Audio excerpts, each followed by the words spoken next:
Welcome everyone. We have a special guest here today. We've talked about so many beginners. Today we have an actual beginner. Her name is Suzanne. Suzanne, please, would you like to introduce yourself to our beautiful community? My name is Suzanne. I come in peace. I'm a beginner. She's coming in peace, okay? That's really important. No violence. No violence.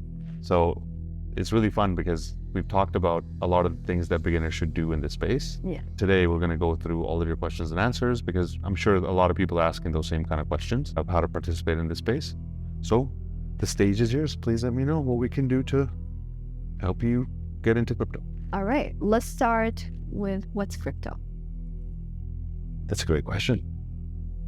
Crypto is a new way to structure computers. Wait, what? Everybody thinks crypto is just a bunch of coins that you buy. Yeah. And technically it is that. But what's the point of buying those coins? What do they actually do? The way we connected to the internet before was these companies would set up a bunch of servers in one place and they would do something, right? Google set up a bunch of servers and then set up Google. And it was so valuable to the world that people made all the money. Mm-hmm. That's how we've structured and set up computers before. I'm really speaking in simple terms. Now we figured out that we can run computers at our own houses that do a similar thing. There can be apps running on it. It could be all the things that we know computers should do that are valuable. But instead of them running in one place, they're running at people's houses. Now, when people are running it at their houses, they're paying for electricity, the computer, the cooling, all that stuff. So we need to pay them for that. The way we pay them are these coins. So what we call crypto today is actually the ability to pay for the usage of computers. And that's why they're valuable. So that's what I mean by restructuring computers. So that's on an individual level. Individual servers. Yeah, like you could have computers running in people's houses, you could have them running in different countries, you could have them running in different companies, but they're not just running in one place. And so when we buy one of these coins, we're saying this coin is valuable because the computers that it's attached to are probably doing something that's valuable for society in the future. So we want these coins. So that's what crypto technically is today. Okay. Now, how that's going to be used is about as unknown as it was back when the internet started, right? We didn't know how the computers were going to be used back then. And then apps came out and each app was valuable. And then millions of apps came out and millions of different value mechanisms came out. That's where we are today. So we have about 20,000 different cryptos, which is about how many ways people have figured out to do something valuable for society. Going forward, they're going to be used in a multitude of ways. But in simple terms, crypto is just a new way to hook up computers together, and these coins allow us to use the computers. Correct. Does that make sense? Yeah. Okay. And is that what they call mining? Mining, Validation. that's a great question. There's multiple ways to run these computers. You can either have the computers running in a way where they're solving a complex calculation and they get paid in coins. That's called proof of work. That's like Bitcoin. Yeah. That's where you do mining. There's another way to hook them up where instead of spending all this energy to solve this equation, it's complicated. Instead of doing that way of running the computers, you can also run it by just taking a bunch of your coins and putting them on the computers, which is like staking on the computers. And that allows you to be one of the main computers that's controlling the network. So mining is one way of running these computers. We're just going to keep it super simple just to not confuse anybody. Okay. So you did touch upon staking. So what would that be? Staking. Yes. Staking is you just take a bunch of your coins, what you have, let's say Ethereum, you take 32 Ethereum and you put it onto this computer, you stake it on a computer, and now you get to be one of the validators of the network. So it's like you get to be one of the head computers and you get paid for running that computer. All right. I guess we can move on to the next question. Yeah, if you think so. I think so.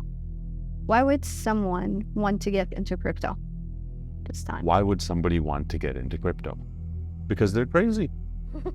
They're cuckoo. They're bananas. Apparently, right? That's what everybody's saying. Like, you're crazy to get into crypto today. Somebody would want to get into crypto because the last time we connected computers together was the internet. And it was the most valuable system that's ever been created in the history of humanity. Nobody's arguing that. It changed the world fundamentally. Now I'm telling you, we got a new way of hooking up computers together that isn't controlled by companies, it's controlled by people. The reason why I want to get into crypto is because that sounds like a very valuable thing I want to be part of. That's one. And last time the internet came out, I missed it. This time around, there's a new internet being hooked up. I want to be a part of that. Which we call the metaverse. Metaverse, crypto, all of these things. Okay. But we just talked about crypto as a new way to hook up the internet or hook up computers, right? Yeah. I don't know what it's going to do, but it seems very valuable. Second reason to go and get into crypto is it is the future financial system. In simple terms. Right now we transact in dollars. Right now the dollars are becoming worthless, or euros or pounds or Turkish lira or Lebanon's currency. We can see these currencies becoming worthless over time. The future financial system is crypto. So those are a couple good reasons to do it. Another good reason is you understand that crypto is an asset, right? Currencies are like dollars. Assets are like houses. So crypto is a way to create digital assets. Oh, I see. Yeah, that's confusing, isn't it? The last part doesn't make sense.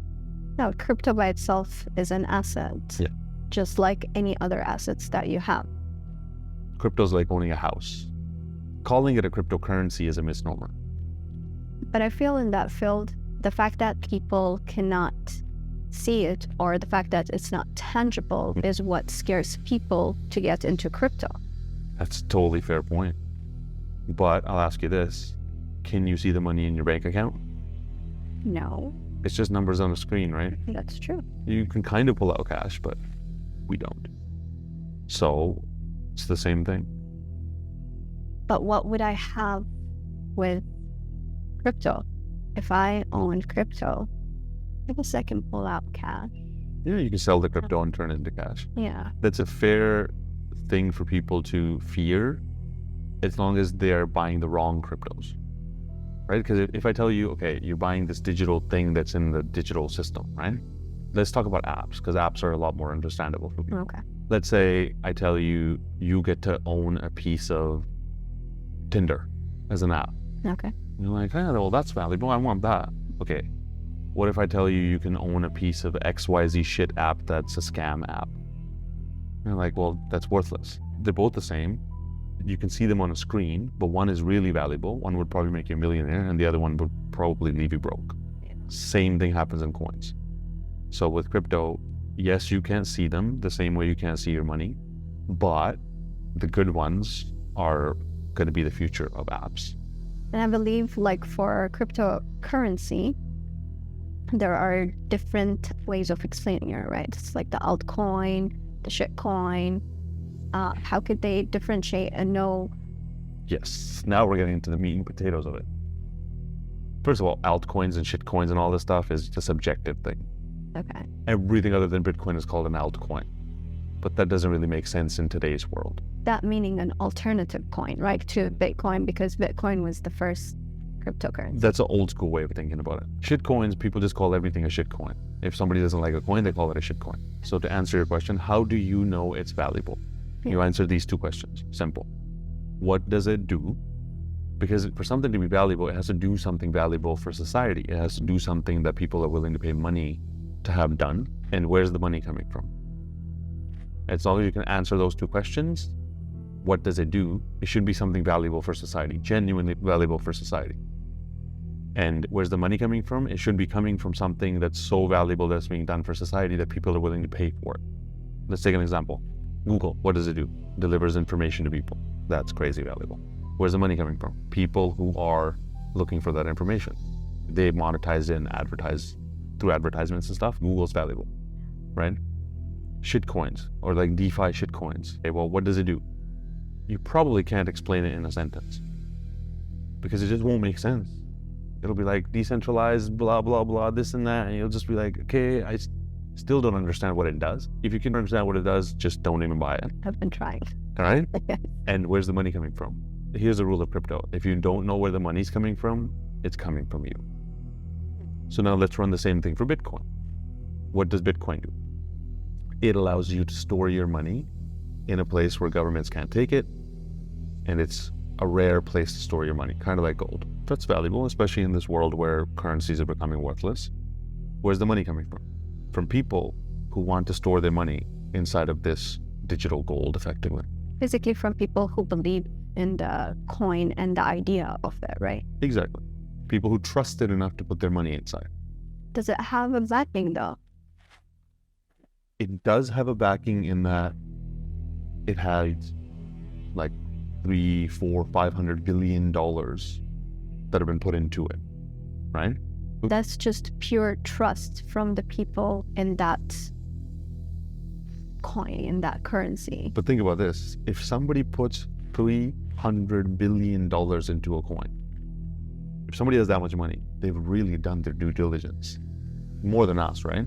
So we can rely on that in some capacity. Obviously, Luna was a $60 billion project, $60,000 million project, and that one went to zero. It's not a perfect way of looking at it, but the more money that there is, the more likely it is those big players have done their due diligence.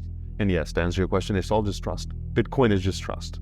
For Bitcoin. Yeah. There are, I heard, other cryptocurrency which actually do have a backing and projects. Oh, 100%. And those are like the ones that we should be looking for. Yeah, I mean, shameless plug, we're helping tokenize mines. We're helping tokenize farms. It's backed by mines. It's backed by farms. There's going to be ones coming out that are backed by real estate or backed by AI. You know, when it's backed by a real world business that's really useful, definitely look out for those. But also something like Ethereum, right? Ethereum is a network of computers, same way like you talked about, that you can program to do stuff. That's valuable, right? Amazon is a network of computers. Amazon Web Services is a network of computers you can program to do stuff. Very valuable. Ethereum is a network of computers that you can program with apps to do stuff. Very valuable. So then it's backed by all of the developers who are building apps on it. Like all the people who use it, basically. Yeah, all the people who use it, but even more importantly, all the people who are building on it. Because the more people building means more people will use it in the future. Right. Did I miss anything in that sector? No, that's pretty good. No. My next question is going to be, how do you do it? What's the strategy to get into crypto and safely to invest into crypto? Yeah, so the first thing you don't want to do is run in when the prices are going up. FOMO, fear of missing out. Ideally, don't even want to involve emotion in the process. FOMO literally has fear in the very first letter. If you're doing things because of fear, that's a big no-no. If you're doing things emotionally, you're making financial decisions emotionally, you're going to get hurt. Because as a beginner, you have to understand a market is nothing more than human emotions being represented in money form. When people are scared, they sell. When people are happy and exuberant and greedy, they buy. So whenever the prices go up, you're going to hear, hey, crypto's going up, everybody's getting rich, we're missing the boat. Yeah. That's the wrong time to buy. Don't run in with your life savings wanting to get rich. Don't run in with your life savings. First-hand experience, seriously. So that's number one. Number two, you got to understand what you're buying. How do you understand what you're buying? What does the thing I'm buying do? Question number one. Where's the money coming from? Question number two. If you can't answer those two questions, you don't buy it. Number three, you don't buy too much stuff. What ends up happening is your friend is going to go, hey, guess what? There's this thing with dog ears on it that's getting people rich. Buy it. And you go, cool. Are you buying it? Yeah. Okay, I'll buy some too. And then both of you lose your money, right? The better thing to do is pick 3, 4, maybe 5 maximum solid projects that you can understand and you can explain to yourself and people around you exactly what it does and exactly where the money's coming from, and buy those. As long as you have those things figured out, then you want to build a strategy. In a market, you're playing against players who built the strategy. These hedge funds have like 5, 10, 50-year strategies, and they are the dominant players in the space. And they're playing against little old you. So at least you got to have like at least a plan. So how do you build a plan? You can't build a plan unless you know yourself. How are you supposed to plan your own future if you don't even know what you want? Know thyself. Know thyself. I'm pretty sure that's in a pretty important book somewhere. What you have to do is you have to do a self-reflection and go, okay, how much money am I putting into this space? For example, how much money am I willing to lose? That's a good approximation that I can put into this space and risk it. How much risk can I take? How risky of a person am I? Right? If I ask you, how risky of a person are you? What would you say? You're right. You're crazy. You're just down the rabbit hole of risk. You live a pretty risky life. You lived a pretty risky life. You've taken big risks. I mean, you're sitting here and bawling, not knowing what you're doing here, but you just trusted. So you're happy with risk. I don't even know how I got here right now. Trust me, welcome to the club. You're just kind of blindly walking into surrendering to the universe, right? Surrendering. So that means you're a risky person. That means you're comfortable with risk. Okay. So then when you're saying how much risk can I sleep with? You could sleep with a decent bit of risk. Not like date risk and bring it home and stuff, but go to sleep with risk, right? Sorry, just wanted to clarify that. Guys, stop sleeping with risk. A lot of you are sleeping with risk. Not a good look. But understanding how much risk you're comfortable with, understanding how much money is okay for you to put into the space and risk it, because it is a big risk. Well, Potentially lose it as well. Understanding how long are your timelines, because a lot of people come into this space and they go, I want to get rich tomorrow. Well, investing is not like that. You should have a 3 to 5 year timeline at least. But that means that the money that you're putting in, you're willing to risk for 3 to 5 years. Now you know how long you want to put in money for. You know how risky of a person you are. You understand how much money you want to put in. Now you've done enough of a self-reflection to be able to determine how much to buy of each coin. People think which coins to buy is the most important thing. That's the biggest question I always get. I'm like, I don't know which coins you should buy. I don't even know who you are. Once you have those things in place, then go out and select 3 to 5 coins as a beginner. Yeah. Potentially 3 to 5 coins that make sense to you. They're like, I'm buying this because this seems like an app that's going to be useful. And here's another big tip there. Remember we said the more money there is in a project, the safer it is, because somebody else has done the research for you. More market cap, we'll call it. More backing, right? So if you're a beginner, try to only buy coins that have a large backing. So in simple terms, it's like top 30 coins. Pick from the top 30 coins, especially nowadays where the prices are so low. You don't need to go crazy buying, some tiny coin that could potentially lose all your money. Just pick from the top 30 coins, pick 3 to 5 coins that make sense, and answer those 2 questions for them. And then you can spread out your money. Then you can say like, well, maybe I'm a low risk person. I just like low risk. Then Bitcoin is the lowest risk coin I could buy. I'm going to put 30% into Bitcoin. Ethereum is the next one, 30% into Ethereum. I don't know, XRP is the next one, 30% into XRP. Something like that. You determine the split. Don't just take these numbers at heart, but then you determine how much money goes into them. And now you have your strategy and plan laid out of how much to buy all this stuff. Then the way to enter is not when your friend comes and says, hey, it's going through the roof. That's a rule. When everybody's crying and saying, oh my God, it's falling off of a cliff. This thing sucks. I hate it. I hate it. I hate it. You have to overcome your emotion of fear and then go in and buy it, right? When you train your nervous system to enter the space when it's crashing, you go in, you buy it in chunks. So let's say, oh my God, it's crashing off of a cliff. Okay, I'll buy 10% of my money in these 3 coins, 3%. It kind of stabilizes. It's falling off more again. I'll buy a little bit more again. It's falling off again. Well, I'll buy a little bit more again. And just keep doing that. And then by the time it turns around and starts to go up and everybody else is running in, your money goes up. Okay, that's called dollar cost averaging. There's many different ways of doing it. That's how you enter. Then you need to have a profit-taking strategy. That's an important bit. You need to understand how you're going to be taking profits. And I'm not going to go too deep into the details of this. There's so many different ways of doing it. But a good rule is, if I put in $50,000 into a space, if it goes to $100,000, I take my $50,000 out, right? Because the point is not to lose your hard-earned money. So it doubles, take out 50,000, something like that. Some people, when it goes from 50,000 to 75,000, they take 25,000 out. It goes back to 75,000, they take another 25,000 out. Now they have the original 50,000 back, plus they have 50,000 in the market.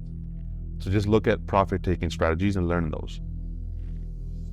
That's a good strategy. Now you've hopefully got your money back, which means you won the game. You're not like everybody else who's lost their money. But that's kind of the journey that you go through. And then there's taxes and a bunch of other stuff that we could go down, but in simple terms, that's the flow of doing. Basically having a strategy of not being greedy and also not being too ambitious, and knowing yourself and knowing the market, knowing what you're getting into, like educating yourself. Yeah, that's what they mean by do your own research. Crypto heads will always say, do your own research. It's like, what does that even mean? So hopefully this helps you understand what do your own research means. All right. So we talked about strategy. Up to this point, does it make sense? It does. What is crypto? Computers. Why would I buy it? Because it's apparently the future of the internet. How should I enter? Know thyself. Go through this process. Okay, maybe we talk about it on this video or the next one. The good places to actually get this information, I think, would be fitting to the strategy. The best place to get this information is right here. Like and subscribe. Shameless plugs. Hey. Hello. Hey. Okay. In all Yeah. fairness, the best place to get information is as many different angles as you can absorb. So this is nice, but don't just listen to us. My favorite is Coin Bureau. Coin Bureau, and that you can find on YouTube. You go into YouTube, search Coin Bureau. Fun fact, Coin Bureau means corner office in French. Oh, Yeah, just found that out the other day. But it is actually a platform that gives you the best explanation, descriptions, professionally done in a way that beginners can understand it, so that you can understand what's going on and also what the concepts are. Altcoin Daily. Altcoin Daily is It's a new. fantastic one. Right. It's new. See? Look at this. You're not a beginner. Yeah. Acting like a beginner, right? Yes, Altcoin Daily has all the news. And then you can have a few different news sources like Cointelegraph, CoinDesk, Those are apps, websites. Yeah, at this point, you just go and Google it. Just Google CoinDesk, Cointelegraph. If you use it on the website, you can just use the website. If you like apps, you can download the apps. That's kind of a general blend of places to look. And the other thing is, on YouTube, when you search, let's say, how to invest in crypto, you're going to hear so many different voices, and different people are going to resonate to different messages. All I can recommend is listen to at least 3 different sources, people, and when you're researching, ideally research a few people that agree, and research a few people that disagree. Yeah. So everything we're telling you here, go find somebody who disagrees with what we're saying and listen to the opposite side, and then make your own assumptions around it. informed decision. And strategy, where can people invest? I think that's part of it as well. Or like where literally to go to invest. Yeah. That's a really good What question. are the places? So as a beginner, you got to keep it simple. But in this world, especially the crypto world, it's getting complicated. First, it's going to depend on which country you're in. If you're in most Western countries, not even just Western countries, a lot of countries, the single best place that I've found yet is called Kraken. Kraken. Like Release the Kraken. It's an app that you can download from one of the best global exchanges. Super simple to use, almost made for kids, and it's secure. They're the best I've found yet. Their customer service is the best. If you can't use Kraken, Coinbase is a good backup. That's an American-based company, right? They're both American-based companies. Oh, okay. Kraken as well. Yeah, Kraken's from San Francisco, and Coinbase is from, I think, somewhere else, but in the US still. But Coinbase is a little bit more complicated to use. They're much more stringent. They'll ask you a lot more questions. They're like the banks. If you have the option to not use Coinbase, use Kraken. Otherwise, Coinbase is great. Yeah. Now, They ask you details of everything. everything they want, like your mother's blood samples and hair samples and stuff. Like Right. when did you like fix your eyebrow and all that? Yeah, and you're like, wait, what are you, my mom or something? Like, I just want some crypto. It's one of those necessary evils. If you need to use it, that's the one that you use. Okay. Now, a lot of countries, like we were talking about before, crypto is either blocked or only local exchanges work in the countries. So if you find that these things aren't available in your country, then you really have to just go into Google and type in best exchanges, crypto exchanges for my country. Okay. But these 2 are the ones that I would recommend that are globally safe. All right. And because there are a lot of exchange platforms for cryptocurrency now, and what would be the place? Not to do it. I know I'm going to get a lot of flack for this. Binance, where she is one that I don't recommend. Because right now, Binance handles 70% of the throughput of crypto. Ooh. And Binance has a bunch of coins that are shit coins. Again, my approximation, but shit coins. All the regulators are coming after it. I see a big collapse of Binance coming. So me personally, I don't recommend using Binance. I don't recommend using like KuCoin or Gate.io or one of these other exchanges that are not fully vetted and verified. What they have is they have smaller projects that are working, But you really have to be careful on those exchanges. All right. Okay. So again, part of the strategy, after one actually gets into the exchange platform, I've heard something about wallets. Yes. So wallets is something beginners need to be careful with. Yeah. Because a wallet is the golden standard of holding your crypto yourself. You go into an exchange and you buy the crypto, and the exchange holds your crypto. Now, if the exchange goes bankrupt, they take your crypto because they're holding your crypto. Just like the banks. Just like the banks. The banks are holding your money, they'll take your money. What we like to do in crypto is we like to take that money and put it into our own wallet, into our own pocket. So if they go bankrupt or whatever happens to them, I have the crypto. That's fantastic. It's great for freedom and self-custody and the ability for you to maintain control of your stuff and not be exposed. Now, the problem is you become the biggest risk to your own crypto. Because now it's like, Suzanne, where's your crypto? You're like, it's on a wallet. And you go, great. Where's your wallet? And you go, oops, I lost my wallet. And you go, well, there's a recovery phrase. You can recover your wallet. I go, what's the recovery phrase? You go, And I'm like, wait, you just made your money disappear by putting it into your own pocket and forgetting where you kept all the stuff. Yeah. At that point, the exchange would have been safer, right? So as a beginner, you really have to be careful with that.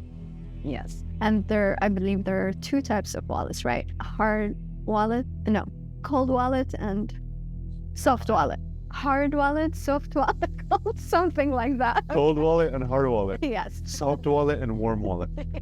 Right? This is why it gets confusing. No. Who cares about all that shit? Let's speak in English, okay? All right. There's apps that are wallets. That's your hot wallet. And there are ways to get little devices that you have to physically press buttons to access your crypto. That's what you would call your cold wallet.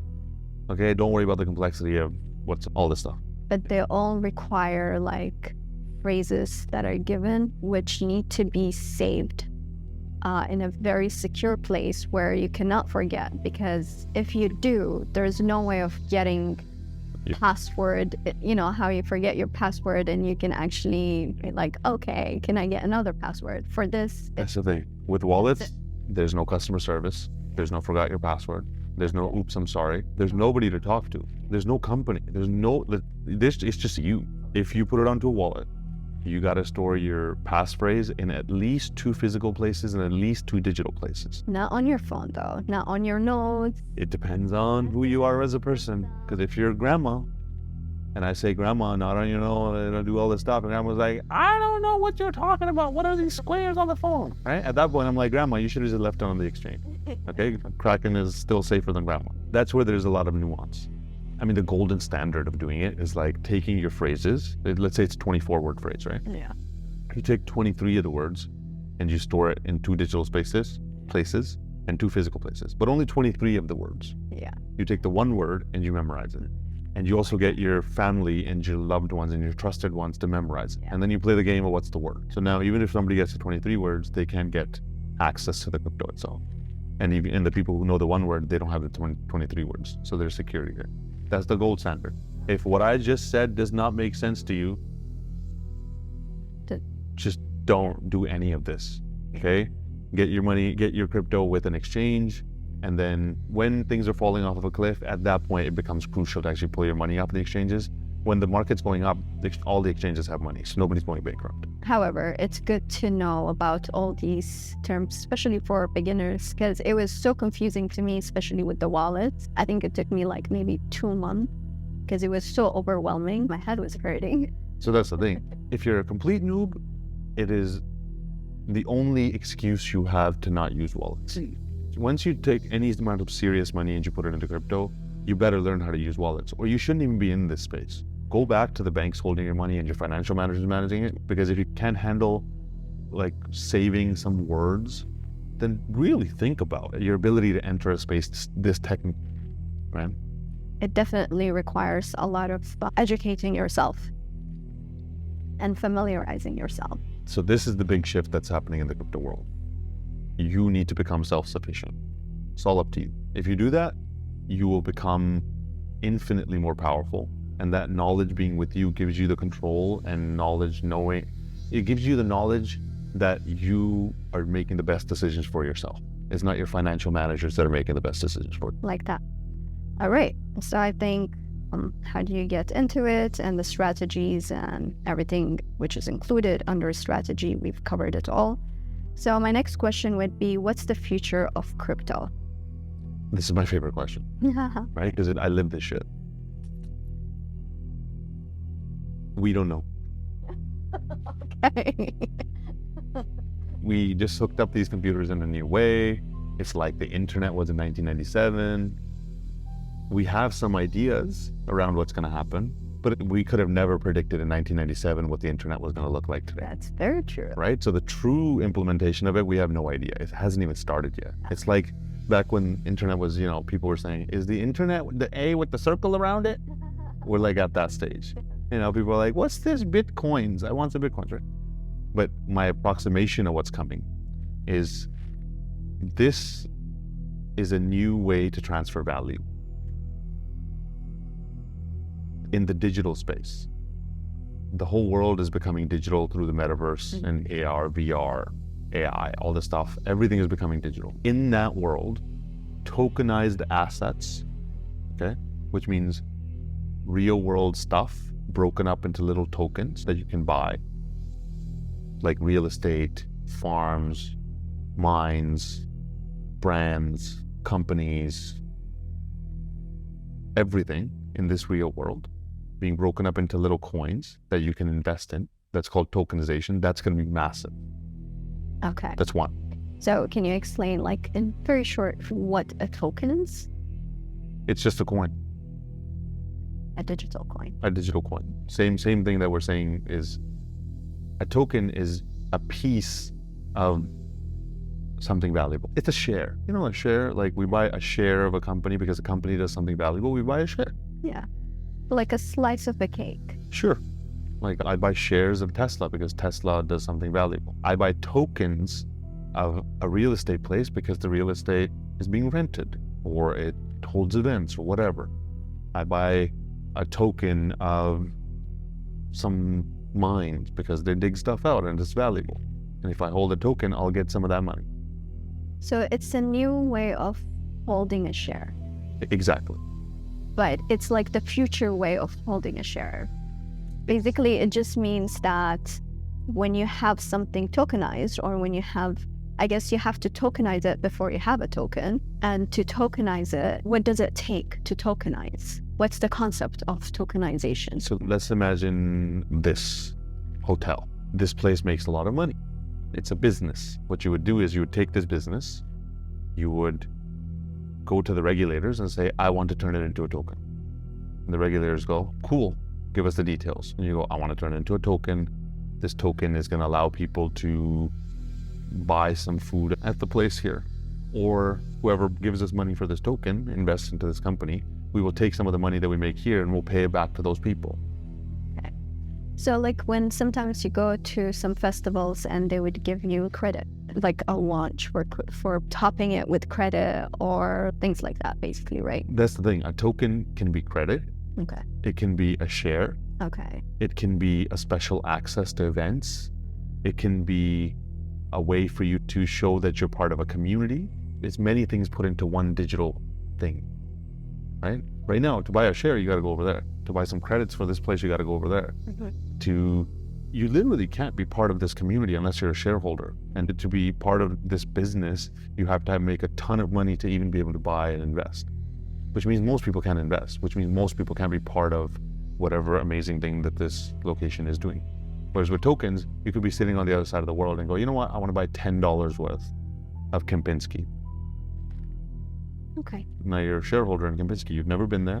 You bought it digitally without talking to lawyers, without fees, without all this crazy complexity that is required, without financial managers and all those people who are bleeding us dry of our money. You bought a piece, and now the next time you show up to Bali and you go to Kempinski, you go, guess what? I got some tokens. And they go, oh, you're one of our investors. You go, yeah, $10. I invested $10 in it. And they go, great. You get special access to a lounge.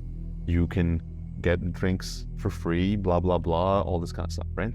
But even more than that, once you have those coins, you're going to go around and tell people, hey, you got to buy these coins. Think about this. Bitcoin has no marketing. Yet at one point there was $1 trillion in it because some people who bought the coin just went, you got to buy this coin. We all became champions of this coin. Free marketing, free content, free all the stuff. That you don't get that with shares, right? This idea of tokenization is so many layers of solutions in the world. Just out of curiosity, when you tokenize something, whether it's an asset, a commodity, or anything, who's to say what? Where do you actually take it to get tokenized? It's like, when does it become fully functional, legal, you know? So legally, you take it to the regulators and you go, I want to do it. And they Who are the regulators? It depends on which country you're in, right? So if you're in the US, then SEC is the regulator. Oh, gotcha. If you're in Singapore, then the MAS, Monetary Authority of Singapore, is the regulator. Okay. So your country's regulators. You go to the government, you go, I want to do this. Am I allowed? They go, yes. Verify, check, everything's legally confirmed. You legally get the authorization. Then you go to your coders and programmers and you go, hey, we're going to issue this token. And they code it all up and do all the technical magic. And they go, great, token's ready to go. It's connected to the blockchain. Systems are built, apps are built. You combine the legal authorization with the token, boom, you issue it to the markets. And then the investors come in and go, great, fantastic. Is this legal? Yes. What does it do? That's valuable. Where's the money coming from? Something valuable. Fantastic. I'd like to buy some. Amazing.